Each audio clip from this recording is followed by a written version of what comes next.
Hello guys, welcome back to another video.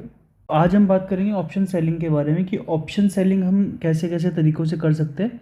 And सब बोलते हैं कि ऑप्शन सेलिंग में बहुत ज़्यादा पैसा लगता है, तो उस कॉस्ट को ही हम कैसे कम कर सकते हैं, उन चीज़ों पे हम डिस्कस करेंगे आज। ठीक है। ऑप्शन सेलिंग एक काफ़ी प्रॉफिटेबल जो है बिजनेस है, ऑप्शन सेल करना। वो भी एक आर्ट होती है। ऐसे नॉर्मली आप जाके कोई भी कॉल या पुट नहीं बेच सकते हो। उसके पीछे आपकी कई कैलकुलेशंस होनी चाहिए, कई चीज़ें आपको पता होनी चाहिए, जब भी आप जाके ऑप्शन सेलिंग कंटिन्यू कर सकते हो। नहीं तो आपको बहुत लॉस हो सकता है, क्योंकि ऑप्शन सेलिंग में जो आपका लॉस एपेटाइट होता है वो पूरा, अगर आप कैलकुलेटेड नहीं रख रहे हो उसको, तो वो आपको अनलिमिटेड लॉस भी दे सकता है। तो आपको अगर ऑप्शन सेलिंग करनी है तो आपको अपना रिस्क जो है वो मिनिमाइज़ करना होगा। एंड जो प्रॉफिट है वो तो आपका लिमिटेड होता ही है, पर आपका जो लॉस होता है ऑप्शन सेलिंग का, यही एक नेगेटिव पॉइंट है कि उस आपका लॉस जो होता है वो अनडिफाइंड होता है। तो आपको अपने तरीके से उसको डिफाइन करना होता है। स्ट्रेटजीज़ में अगर आप डिप्लॉय कर भी रहे हो, अगर आप इस ट्रायंगल एक डिप्लॉय कर भी रहे हो, तो आपको एक अपना रिस्क मैनेजमेंट का रूल बनाना होगा उसके लिए, तभी आप जाके प्रॉफिटेबल हो सकते हो। नहीं तो अगर आप अनलिमिटेड वाली स्ट्रेटजी लेके जा रहे हो, अनलिमिटेड लॉस वाली स्ट्रेटजी, तो अगर कुछ भी ऊपर नीचे होता है तो आपको काफ़ी प्रॉब्लम हो सकती है उस केस में। ठीक है। तो हम बात कर लेते हैं ऑप्शन सेलिंग। जैसे जिसे पता ही नहीं ऑप्शन सेलिंग क्या होता है, तो उसके लिए पहले मैं बता देता हूँ। तो जो ऑप्शंस होते हैं, अब डेरिवेटिव्स में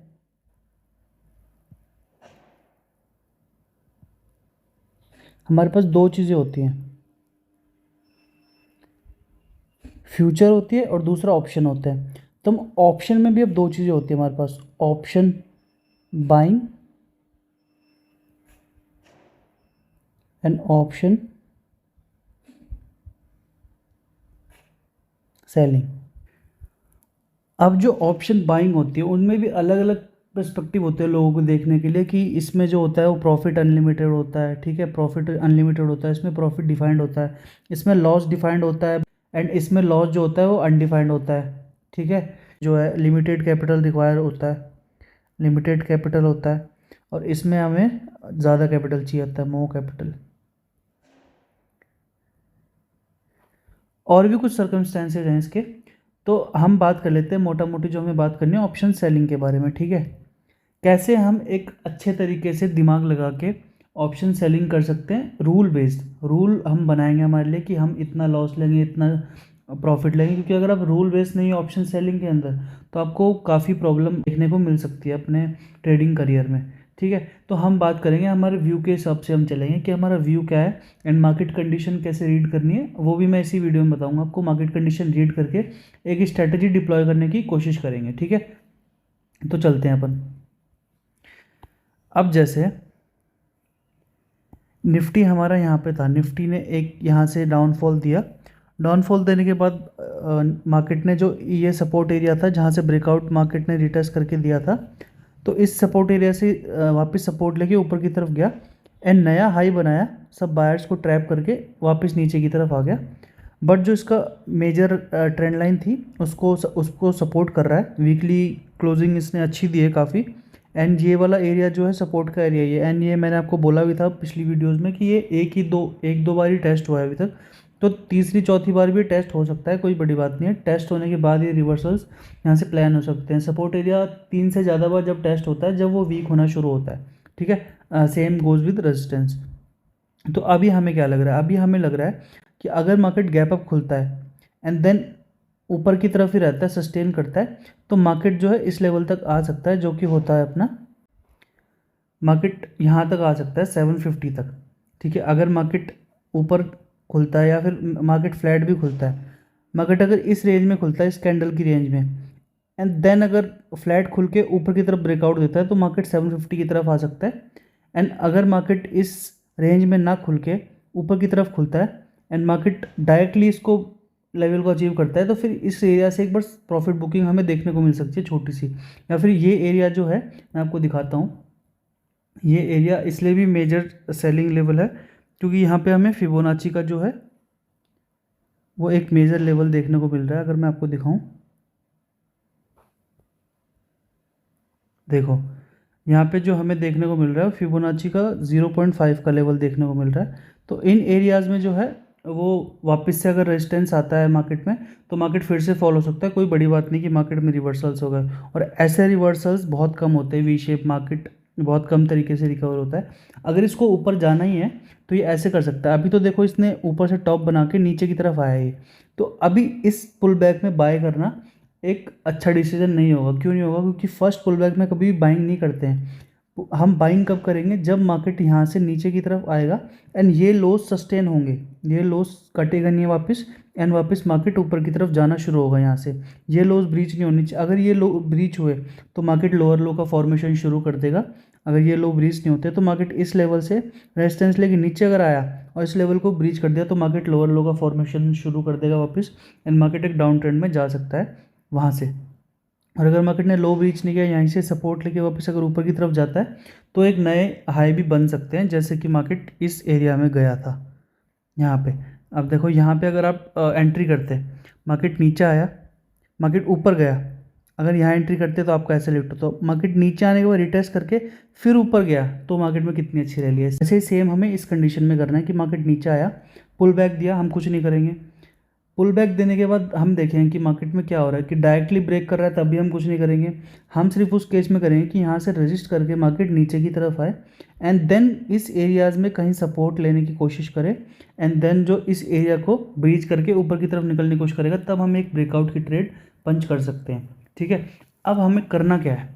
अब हमें ये करना है, हमें क्या पता चला? देखो हमें ये पता चला है कि भैया मार्केट जो है एक रेंज में रह सकता है। एक रेंज है 20,000 की, जो कि हमारी ये रेंज होती है। एक रेंज है 20,000 की, 19,900 के आसपास की, और दूसरी रेंज है 19,300 के आसपास की। तो हमारे पास एक रेंज है 20,000 और 19,300 की। ठीक है, हमें ये लग रहा है कि मार्केट 19,300 की नीचे की तरफ नहीं तोड़ेगा एंड ऊपर की तरफ 19,900 के ऊपर नहीं तोड़ेगा। 900 के ऊपर मैं इसलिए कह रहा हूँ, मतलब जो 20,000 का लेवल है ये वाला, इसलिए नहीं तोड़ेगा क्योंकि मार्केट जो ऑल टाइम हाई था पिछले वाला, मार्केट ने यहीं सब लोगों को ट्रैप किया था, तो ये लोग फिर से एक्टिव हो गए होंगे। तो अगर मार्केट वापस यहाँ जाने की कोशिश करता है तो ये लोग अभी भी बैठे होंगे वहाँ पे, कि मार्केट यहाँ पे डायरेक्टली नहीं करो। मैं हमेशा कहता हूँ जब भी कोई रेजिस्टेंस डायरेक्टली ब्रीच होता है तो वो मेजरली सस्टेन नहीं करता है ऊपर की तरफ, एंड यहाँ से मार्केट ने गैप डाउन खुल के नीचे की तरफ आ गया था। ठीक है, तो अब हमारा ये भी हो गया कि 20,000 की रेंज है और 19,300 की हमारे पास एक रेंज है कि मार्केट नेक्स्ट 1-2 हफ्ते तक इस रेंज में रह सकता है। अब हम क्या करेंगे, हम जाएंगे हमारे ऑप्स्टा पे। ऑप्स्टा पे जाने के बाद हम जाएंगे स्ट्रैटेजी बिल्डर पे जाएंगे। ठीक है, निफ्टी हमने चूज़ किया हुआ है एंड एक्सपायरी जो हम चूज़ करेंगे वो 19 अक्टूबर की करेंगे। 19 अक्टूबर की एक्सपायरी चूज़ करेंगे बाई वीकली। बाई वीकली का मतलब ये होता है कि जो आपकी करंट एक्सपायरी है उसकी अगली जो एक्सपायरी होती है उसको हम बोलते हैं बाई वीकली एक्सपायरी। ठीक है, अब हमारे पास सेल करने के लिए क्या क्या ऑप्शन है। हमें एक रेंज पता चल गई मार्केट की, कि मार्केट में ये ऊपर की रेंज है, ये नीचे की रेंज है, मार्केट इन दोनों रेंज को कम चांसेस है कि ब्रीच करेगा। तो आपके पास एक रेंज हो गई, तो अब आप क्या क्या ऑप्शन है आपके पास, आप कर सकते हो। आप एक स्ट्रैंगल सेल कर सकते हो नॉर्मली, अगर जिसको कुछ भी नहीं आता वो नॉर्मल स्ट्रैंगल सेल कर सकता है। स्ट्रैंगल सेल करने का मतलब ये होता है, अपन ने ये डिसाइड किया था कि 19,900 और 20,000 की रेंज है, तो अगर आप कुछ भी आपको नहीं आता तो आप नॉर्मली ये सेल कर सकते हो कि आपने 20,000 की एक कॉल सेल कर दी, यहाँ पे गए 20,000 की एक कॉल सेल करी,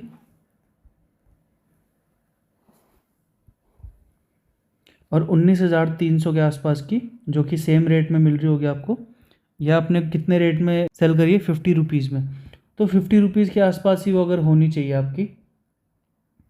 जैसे ये है 19,300 की हमें सेम मिल गई है, सेल कर देंगे 56 रुपीज़ में, ये हमने सेल कर दी।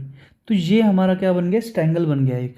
स्ट्रैंगल का मतलब क्या होता है कि जो आपने स्ट्राइक्स डिसाइड की थी वो आपने सेल कर दिए, तो आपके उस स्ट्राइक्स के बीच में जब भी मार्केट एक्सपायर हो गया, अगर 19 तारीख को, 26 तारीख की मैंने एक्सपायरी ले ली गलती से,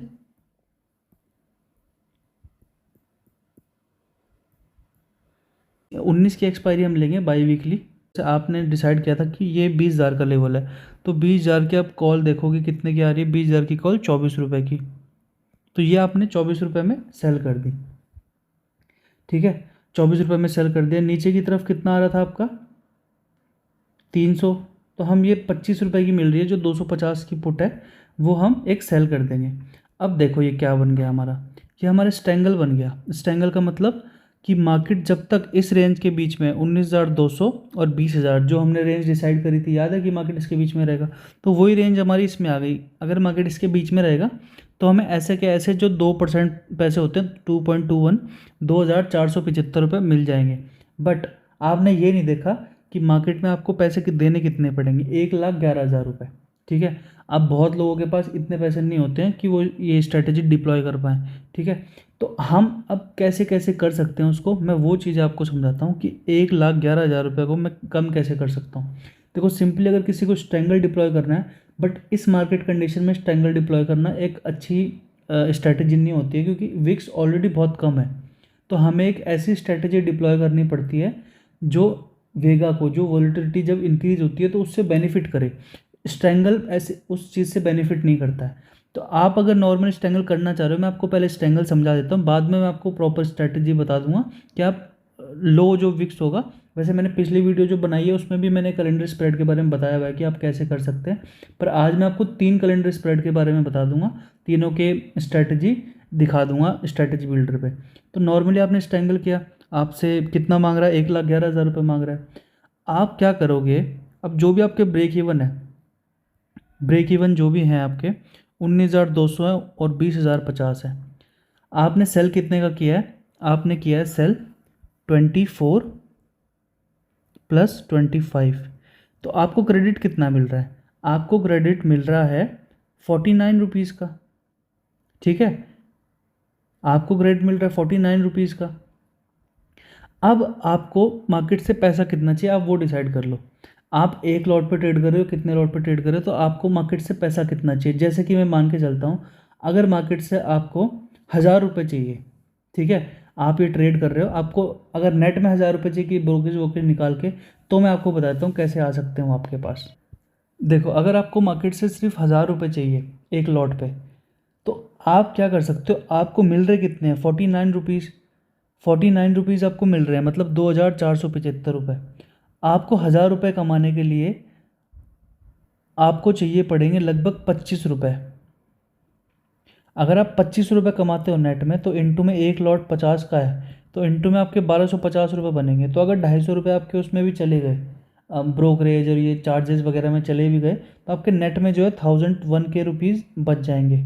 ठीक है, तो अगर आपको 1,000, उस तरीके से आप डिसाइड कर सकते हो। जैसे कि आपको चाहिए, अगर मान मान के चलो कि आपको 1,500 रुपये चाहिए मार्केट से, 1,500 रुपये आपको चाहिए मार्केट से, तो आपको मार्केट से कितने रुपए चाहिए होंगे पर लॉट पे, पर लॉट पे आपको मार्केट से चाहिए होंगे 30 रुपये। तो 30 इंटू में जब आप 50 करोगे, क्योंकि एक लॉट 50 का है, तब आपको जाके कहीं 1,500 रुपये मिलेंगे मार्केट से। ठीक है, तो इस तरीके से आप डिसाइड कर सकते हो आपको कितने पैसे चाहिए। अब अपन ने डिसाइड कर दिया कि मार्केट में अपन को चाहिए 1,000 रुपये, 1,000 रुपये मार्केट में अपन को चाहिए। तो अपन के लिए इसको कितना अपन को चाहिए, अपन को मिल रहा कितना है, 49 रुपीज़। अपन को मिल रहा है 49 रुपीज़। अपन को चाहिए कितना, 25,000 रुपये कमाने के लिए। तो अपने पास कितने पैसे बचे हैं, ये 24 बचते हैं। तो अगर 24 रुपीज़ आप मार्केट को दे देते हैं एज अ हैज, मैं बताता हूँ आपको कैसे देना है वो, तो 24 रुपये का आप हैज मार्केट को दे सकते हैं। ठीक है, अब वो कैसे देना है मैं बताता हूँ। अब वापस अपन चलते हैं ऑप्शन चेन में, अपन को 24 रुपये का हैज देना है मार्केट में। आप अगर यहाँ पे आप देखोगे तो यहाँ पे 12.65 का रेट चल रहा है मार्केट में, 20,100 के स्ट्राइक पे 12.65 का रेट चल रहा है। तो हम ये क्या करेंगे, बाई करेंगे 12.65 का, ये हमने बाई कर लिया। अब सेम ही अपन पुट बाय कर लेंगे, तो ये हमारी चल रही है कुछ 13.6 की, 150, 13.6 की चल रही है हमारी। सही स्ट्राइक मिल गई हमें 19,100 की, तो ये हम एक बाय कर लेंगे, ये हमने बाय कर लिया। ठीक है, इतना चलता है। वैसे भी आप कौन सा ये पूरा लॉस लेने वाले हो।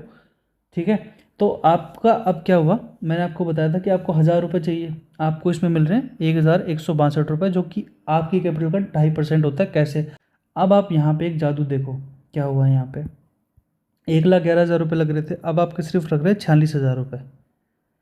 आपके ओनली एंड ओनली लग रहे हैं 46,000 रुपये। उसके ऊपर आपको मिल रहे हैं 1,160 रुपये, जितने आपको चाहिए थे। एक आपको आपकी कैपिटल डिप्लॉयड पर 2.5% मिल रहे हैं, लगभग 2.50% मिल रहे हैं। एंड आपकी जो प्रोबेबिलिटी ऑफ विनिंग है वो 73% हो चुकी है।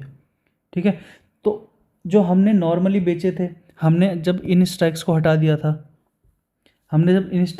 दिया था, तो ये हमारी कौन सी स्ट्रेटजी थी, ये हमारी स्ट्रेटजी थी स्ट्रैंगल। ये हमारी स्ट्रेटजी थी स्ट्रैंगल। पर जब हमने इन स्ट्राइक्स को ऐड कर लिया वापस,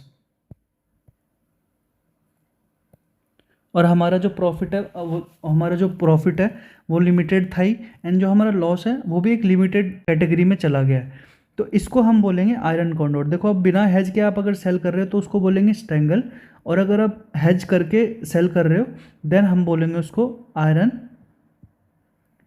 कॉन्डोर। आयरन कॉन्डोर, ठीक है, ये चीज़ें याद रख देना। तो इस तरीके से हम मार्केट के अंदर आपकी रेंज में ट्रेड करेंगे। अगर आपको कोई लग रहा है मार्केट यहाँ भी नहीं जाएगा और इस नीचे यहाँ नहीं जाएगा और ऊपर यहाँ नहीं जाएगा, तो आप नॉर्मली उसको ऐसे ट्रेड कर सकते हो, ठीक है।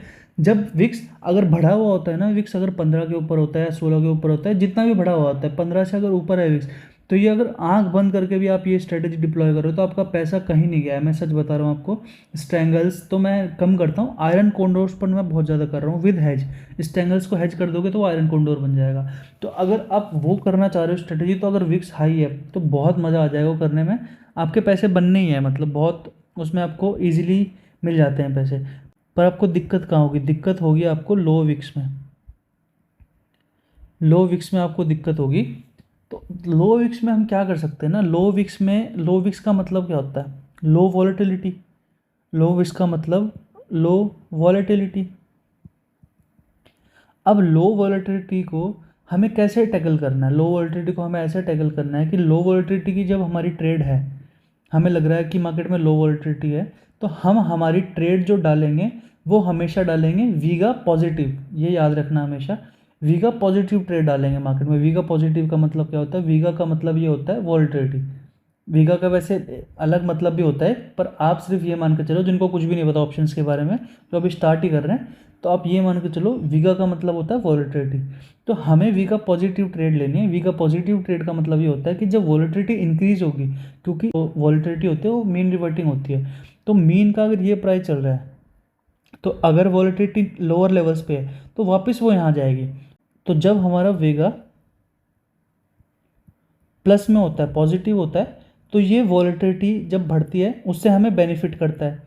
एंड जब ये हमारा माइनस में होता है, इसका मतलब ये होता है कि आपका जब माइनस में है वेगा, तो इसका मतलब ये होता है कि आपने वॉलेटिलिटी को भी शॉर्ट किया है। तो जब वॉलेटिलिटी गिरेगी तब आपको प्रॉफिट मिलेगा, बट इस केस में तो वॉलेटिलिटी ऑलरेडी कम है, तो आपको क्या मिलेगा? इसमें कुछ नहीं मिलेगा। तो इस तरीके से हम दिमाग लगाते हैं कि हम वेगा को कैसे टैकल कर सकते हैं, वॉलेटिलिटी को कैसे टैकल कर सकते हैं, ठीक है। अब मैं अगर इस ट्रेड में आपको दिखाऊं, तो अगर आप यहाँ पे ग्रीक्स में देखेंगे तो देखो इसमें माइनस में है वेगा, ये वेगा आपको दिख रहा है, तो इसमें माइनस में है।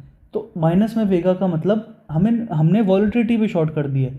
वॉलेटिलिटी शॉर्ट करने का मतलब कि हमने जो ट्रेड लिया है वो सिर्फ हमें बेनिफिट देगा जब वॉलेटिलिटी डिक्रीज होगी, या फिर अगर वहीं रह गई तब भी बेनिफिट करेगा, या फिर डिक्रीज होगी तब करेगा। बट जब बढ़ेगी और मार्केट में वॉलेटिलिटी कम है, तो मैंने क्या बताया, मीन रिवर्टिंग होती है, वो हमेशा जब भी कम होती है तो बढ़ती है, जब भी ज़्यादा होती है तो कम होती है। तो अभी नीचे की तरफ है, तो वो हमें, हमारा ये व्यू है कि मार्केट में वॉलेटिलिटी यहाँ से इंक्रीज़ होगी। तो अगर मार्केट में वॉलेटिलिटी इंक्रीज हुई तो हमें इस ट्रेड में जो है वो पूरा लॉस हो जाएगा। तो अब इससे बचने के लिए हम क्या करेंगे इसमें? अब हम इसमें देखो क्या कर सकते हैं, हम वॉलेटिलिटी को, हमें हमारा व्यू है जो वॉलेटिलिटी बढ़ेगी, तो अब हमें जो ट्रेड लेना है वो वॉलेटिलिटी की डायरेक्शन में लेना है कि जिससे हमें बेनिफिट हो जब वॉलेटिलिटी इंक्रीज होगी। तो हमारे पास एक ऑप्शन आता है, हमें रेंज में ट्रेड करना है, ये तो आपको पता ही चल ही गया है। तो हम सेम चीज़ करेंगे, कुछ नहीं करेंगे, हमने सेम चीज़ किया है। आपने जो स्टॉक सेल करी हुई थी ना, वही फिर से सेल कर दो। सॉरी, मैंने डिलीट कर दिया वो, मैं वापस से सेल कर देता हूँ जाके। हमने ये सेल किया हुआ था एक, तो हमने ये एक सेल कर दिया, एंड वहाँ पे हमने 19,300 के आसपास का ये सेल किया था हमने शायद, हाँ हमने ये 250 का सेल किया था। तो हमने अब ये सेल कर दिया। सेम चीज़ है, स्ट्रैंगल ही बनाना है आपको। आपको जब भी रेंज में ट्रेड करना है तो आपको सबसे पहले स्ट्रैंगल ही बनाना है, बट उसके बाद जो हेजेस बाय होते हैं वहाँ पे पूरा खेल होता है, ठीक है। अभी आप देखो, आपका जो ग्रीक है वो माइनस में है, जो वेगा है माइनस में है, ठीक है, देख लिया सबने। डेल्टा है वो लगभग न्यूट्रली है, कोई दिक्कत वाली बात नहीं है। थीटा जो है आपका 638 है। 638 का मतलब ये होता है कि दिन बढ़ते रहेंगे, जैसे कि जैसे हर दिन आपकी जो ट्रेड है उसमें आपको 638 रुपये मिलते रहेंगे, अगर मार्केट वहीं का वहीं रह गया तो, ठीक है। गामा आपको अभी समझ नहीं आएगा तो समझने की जरूरत भी नहीं है अभी, पहले धीरे धीरे ये चीज़ें समझने शुरू कर दो। थीटा डेल्टा क्या होता है, गामा क्योंकि ये इसके अंदर की चीज़ें हैं। अब डेल्टा को जो इफेक्ट करता है वो होता है गामा, तो उसके अंदर की चीज़ें, फिर वेगा के अंदर की भी चीज़ें होती हैं, तो वो चीज़ आप समझोगे तो कन्फ्यूजन ही होगा आपको। पहले ऊपर ऊपर की चीज़ें समझ लो, आई वी क्या होता है, डेल्टा क्या होता है, थीटा क्या होता है, वेगा क्या होता है, देन उसके अंदर जाना शुरू करना कि ये चीज़ें क्या होती हैं। ठीक है, अब हमने क्या देखा कि हमने सिर्फ एक स्ट्रैंगल सेल कर दिया, स्ट्रैंगल सेल कर दिया हमने इजीली। अब हम जो बाइंग करेंगे वो करेंगे हम 26 अक्टूबर की, उसकी जस्ट नेक्स्ट एक्सपायरी की। हमने आयरन कॉन्डोर में क्या किया था, सेम एक्सपायरी की बाइंग करी थी। ठीक है, अब हम सेम, हमने कितने रुपए के प्रीमियम सेल किए हैं, 24 और 24 रुपये के, 24-25 रुपये के हमने सेल किए हैं। तो हम लगभग अब डिसाइड कैसे करें कि कौन से प्रीमियम हम बाय करने हैं हमें। अब देखो, कैलेंडर स्प्रेड जो होते हैं वो भी 3 तरीके के होते हैं। 3 तरीके के मतलब, एक जो कैलेंडर स्प्रेड होता है वो होता है आपका कि आप जो है सेम जितने के आपने सेल किए हैं वो सेम आप बाय भी कर लो, पर जो आपने सेल किए हैं अगर आप उसके, जैसे सेल आपने किए हैं मान लो 50 रुपये के, और आपने बाइंग कर ली है 80 रुपये की, इसको हम बोलते हैं क्लासिक कैलेंडर स्प्रेड। तो इसमें आपने डेबिट दे दिया है। जब आप डेबिट देते हो उसको बोलते हैं क्लासिक। नाम याद रखने की कोई ज़रूरत नहीं है, नाम वाम छोड़ो आप सिर्फ वो काम क्या करता है उस पर ध्यान दो। ठीक है, दूसरी चीज़, हमने सेल करा सेम चीज़, बट हमने जो बाइंग करी है वो कम की करी है। जैसे हमने 50 का सेल किया, बट हमने जो बाइंग करी है नेक्स्ट वीक में वो ओनली 30 की करी है। तो ये हमारे क्रेडिट कैलेंडर स्प्रेड हो गया ये। ठीक है, ये हमारा क्रेडिट कैलेंडर स्प्रेड हो गया। तो इसमें हमें क्रेडिट मिल रहा है 50 का, एंड हम जो दे रहे हैं वो 30 का दे रहे हैं। अब आपको ये होगा यहाँ पे कौन सी स्ट्रैटेजी डिप्लॉय करनी है, उसमें प्रॉब्लम होगी आपको। यहाँ पे हमें क्या हो रहा है कि अभी जो वॉल्टिलिटी है, जो इंडिया विक्स है या फिर आईवी जो भी है, वो बहुत लोअर रेंज पे है अपने। तो जब भी आईवी लोअर रेंज पे होती है तो वो it tends to increase from there, वो इंक्रीज होना चाहती है वहाँ से। तो हमें अब क्या करना है, हमें वॉल्टिलिटी का ट्रेड लेना है कि वॉल्टिलिटी इंक्रीज होगी तब हमें प्रॉफिट मिलेगा। तो वॉल्टिलिटी सबसे ज़्यादा इंक्रीज जो होती है, जो मैं आपको सेकंड केस बताया था कि जब आपने जो सेल किया अगर 50 रुपये का, तो उस केस में अगर आप डेबिट दे रहे हो, बाइंग स्ट्रेटेजी मतलब बाइंग जो आप लेग्स बाइंग बाय कर रहे हो उसमें आप डेबिट दे रहे हो। मतलब अगर आपने सेल 50 का किया है एंड आप बाय कर रहे हो 80 का, इस केस में, इस कैलेंडर स्प्रेड में आपको वॉल्टिलिटी बढ़ने से सबसे ज़्यादा फायदा होगा। तो इससे आपको उसका आंसर मिलता है कि हम कौन सी स्ट्रेटेजी कौन से विक्स में डिप्लॉय करें। तो अगर विक्स थोड़ा बहुत बढ़ा हुआ है, मतलब 15 से थोड़ा सा नीचे एंड थोड़ा सा ऊपर है, तो आप बैलेंस भी कर सकते हो कि सेम सेम दे दिया, 50 का बेचा है एंड 50 का ही आपने नेक्स्ट एक्सपायरी का बाय कर लिया है।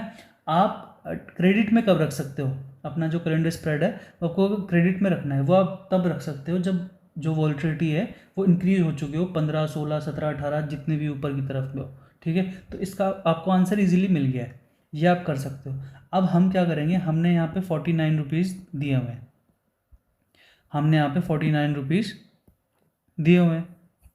ठीक है, अब हमें क्या करना है, डेबिट में देना है हमें। हमने 26 अक्टूबर की एक्सपायरी खोली। अब हम क्या करेंगे, यहाँ पे ये 30 का हमें दिख रहा है एक, ये 30 की स्ट्राइक है, हम बाय करेंगे। हम 60 रुपये दे सकते हैं, हमें 49 मिल रहे हैं तो हम 11 रुपये एक्स्ट्रा दे सकते हैं, 60 दे सकते हैं। ये हम ये ले लेते हैं 19,100 का, क्योंकि ये वो 50 वाली स्ट्राइक लिक्विड नहीं मिलती कई बार, तो 32 का हमने बाय कर लिया। अब देखो आप, जो वेगा आपका नेगेटिव था 1550 के लगभग कुछ दिखा रहा था उस टाइम पे, जो आपका वेगा नेगेटिव था वो अब आपका पॉजिटिव हो चुका है। पॉजिटिव होने का मतलब 382 पॉजिटिव में, इसका मतलब जैसे ये हमेशा रुपीज़ में होता है, वेगा हमेशा रुपीज़ में होता है, तो जब 1% वॉल्टिलिटी बढ़ेगी तो आपके प्रीमियम्स में ये पैसा ऐड हो जाएगा, 382 रुपये आपके प्रीमियम्स में ऐड हो जाएंगे। ठीक है, तो इस तरीके से हम वॉल्टिलिटी को हैंडल करते हैं। कोई लोग बोलोगे कि यार तुमने तो यहाँ 30 दे दिए, यहाँ 25-25 दे दिए, तो उसका रीज़न यही है कि मार्केट में जब वॉल्टिलिटी इंक्रीज होगी तो हमें इनमें बेनिफिट हो सकता है, बट अगर मार्केट में वॉल्टिलिटी इंक्रीज नहीं हुई तो हमें इसमें इतना लॉस नहीं होगा, क्योंकि इसकी एक्सपायरी उसकी अगली वाली है। जो हम जिस एक्सपायरी का हमने सेल किया है तो वो जीरो हो सकते हैं, ये जो 24, 25 है ये जीरो हो जाएंगे, बट ये जो हमने बाय किए हैं जीरो नहीं हो सकते क्योंकि उसकी अगली एक्सपायरी के हैं। ठीक है, तो ये हमारा व्यू है। अब देखो, ये पे ऑफ चार्ट है हमारा। पहले हमारा कैसे था पे ऑफ चार्ट, एकदम ऐसे की साइड, स्ट्रैंगल का हमेशा पे ऑफ चार्ट ऐसे होता है। सॉरी आयरन कॉन्डोर का ऐसे होता है। और अगर आप स्ट्रैंगल सेल कर रहे हो तो स्ट्रैंगल का जो पे ऑफ चार्ट होता है वो नॉर्मल होता है ऐसे। ये आपका स्ट्रैंगल होता है कि लॉस अनलिमिटेड होता है। ठीक है। अब आप बोलोगे कि यार इसमें बीच में तो हमें 294 रुपीज़ का लॉस हो रहा है। तो ऐसा नहीं होगा, क्योंकि आपका व्यू क्या था, वॉल्टिलिटी यहाँ से इंक्रीज होगी। अब देखो, अगर वॉल्टिलिटी यहाँ से इंक्रीज होती है तो 3,000 रुपये का प्रॉफिट हो रहा है, और वो बीच का जो पूरी चीज़ है वो चली गई है, गायब हो गई है। अब आपको जो कि लॉस था आपको वहाँ पे 264 का, अब आपको वहाँ पे 104 रुपये का प्रॉफिट हो रहा है। अगर और भी वॉल्टिलिटी इंक्रीज होती है यहाँ से, तो जितनी वॉल्टिलिटी इंक्रीज होगी उस केस में अपन ने बढ़ा के देखा था तो अपन को कुछ भी नहीं मिल रहा था वहाँ पे। तो देखो बीच में प्रॉफिट बढ़ता जा रहा है। और जनरली क्या होता है कि मार्केट एकदम जस्ट जहाँ पे है अपने ट्रेड बने वहीं पे ही बहुत कम एक्सपायर होता है। अगर मार्केट नीचे गिरता है तो देखो, नीचे गिरता है तो आपको प्रॉफिट हो रहा है। अगर नीचे गिरता है, मार्केट नीचे की तरफ गिरता है, तो आपको 2,000 रुपये का प्रॉफिट होगा। अगर मार्केट ऊपर जाता है तब भी आपको 3,500 रुपये का प्रॉफिट होगा। बीच में आपको कम लॉस हो, ऊपर नीचे कहीं भी गया तो आप प्रॉफिट में ही काट रहे हो अपनी ट्रेड को। ठीक है। तो ये फ़ायदा होता है वॉल्टिलिटी को प्लस करने का, मतलब वॉल्टिलिटी पॉजिटिव ट्रेड लेने का, वेगा पॉजिटिव ट्रेड लेने का ये बेनिफिट होता है। वहीं अगर अब आप, जब मैंने आपको पिछली स्ट्रैंगल्स आयरन कॉर्नर वाली ट्रेड दिखाई थी, वो वीगा नेगेटिव थी। तो जब वॉल्टिलिटी डिक्रीज हो रही थी प्रॉफिट हो रहा था, अगर वॉल्टिलिटी इंक्रीज होती तब हमें उसमें लॉस देखने को मिलता। ठीक है। तो इस तरीके से हम जो है अपनी स्ट्रैटेजी डिप्लॉय कर सकते हैं। इतना टाइम लगाना पड़ता है स्ट्रैटेजीज़ में, काफ़ी टाइम लगाना पड़ता है। ठीक है। तो इस तरीके से हम जो है स्ट्रैटेजीज डिप्लॉय कर सकते हैं। अपना थोड़ा पहले बेस क्लियर करो कि ऑप्शन सेलिंग जिसे भी करनी है। और आपको अगर मैं दिखाऊँ, आपने 2 लाख सेल किए हैं, 46,000 आपके लग रहे हैं सिर्फ। और अगर वहाँ पे जहाँ आपको स्ट्रैंगल्स आयरन कोडनोर में 2,000 रुपये मिल रहे थे सिर्फ, और आपका परसेंटेज भी कम था, 2-2.5% था, यहाँ पे आपको 4,000 के लगभग मिल रहे हैं। आपका लॉस भी कम है एंड आपका प्रॉफिट भी 8% के लगभग में। ठीक है। तो इस तरीके से जो है आप ट्रेड को इनिशिएट कर सकते हो, आप एक स्ट्रैटेजी अपनी खुद के लिए डेवलप कर सकते हो। तो इस तरीके से आपके व्यू के हिसाब से जो है आप एक स्ट्रैटेजी डेवलप कर सकते हो कि आपका व्यू क्या है मार्केट के अंदर, आपका व्यू बुलिश है, बेरिश है, तो उसके हिसाब से ही एक आप दिमाग लगा सकते हो कि ऑलरेडी प्रीमियम्स कम है, तो अगर आप सेम प्रीमियम्स के हेजेस बाय कर रहे हो तो आपको नुकसान हो सकता है, क्योंकि वॉल्टिलिटी वहाँ से डिक्रीज होने के कम चांसेस है, बढ़ने के ज़्यादा चांसेस है। तो आप उसकी नेक्स्ट एक्सपायरी की जो है वो हेज बाय कर सकते हो। ऐसी कई तरीके होते हैं। ऑप्शंस का मतलब ये होता है, जैसे अब एक कोट है कि options have lot of options and future has no future. तो उसका रीज़न यही है कि ऑप्शंस में आपको जितना आपका दिमाग है ना, अब वो यूज़ कर सकते हो कि आप कोई भी महीने का बाय कर सकते हो, कोई भी वीक का सेल कर सकते हो, कुछ भी आप कर सकते हो। जो आपका क्रिएटिविटी आपके दिमाग में आ रही है, अब वो इम्प्लाई कर सकते हो इसमें। ठीक है। वो अप्लाई करके देख सकते हो कि भाई मार्केट में हम क्या क्या चीज़ें कर सकते हैं। अब ये ऑब्स्टल की साइट है, यहाँ पे आप जाके देखो कि हम कैसे चीज़ें कर सकते हैं, कैसे हम एक स्ट्रेटेजी डिप्लॉय कर रहे हैं, करके देखो। ये फ्री है, फ्री आप ट्राई करके देखो। अब यहाँ पे कई लोगों को पता भी नहीं कि यहाँ पे स्टैंडर्ड डेविएशन भी होता है, स्टैंडर्ड डेविएशन +1 +2 -1 -2, तो इनका क्या सिग्निफिकेंस होता है। तो ये जब से सीखने आप जब सीख के मार्केट में आओगे, ट्रेड करोगे, तभी आपको बेनिफिट है। अगर आप उसके बिना आए तो मैं आपको एक स्टैम्प पेपर पे लिख के दे सकता हूँ, आपसे मार्केट पैसा लेके जाएगा। अगर आपने ये बात पहले समझ ली, जितनी पहले आप ये बात समझ जाओगे उतना ही आप मार्केट में कम लॉस दोगे। जितनी लेट आप समझोगे तब तक आप बहुत देर हो चुकी होगी, तब तक आप बहुत पैसा लूज़ कर चुके होगे। तो वो आपको डिसाइड करना है, आपको पैसे लूज़ करके सीखना है कि लूज़ करके नहीं सीखना है, कि आपको पहले सीख के देन मार्केट में घुसना है। तो सीखने के लिए बहुत कुछ है मार्केट में, आप सीखो तो सही, पहले आप कोशिश तो करो, आप बुक्स पढ़ो। कितनी बुक्स फ्री में अवेलेबल हैं वॉल्टिलिटी के ऊपर, किसी किसी भी चीज़ के ऊपर जो है वो आप ट्राई करने की कोशिश करो, नॉलेज लेने की कोशिश करो। ठीक है। अगर नेक्स्ट वीडियो आपको किसी टॉपिक के ऊपर चाहिए तो मैं कमेंट सेक्शन में बता सकते हैं। Thank you. Subscribe for more.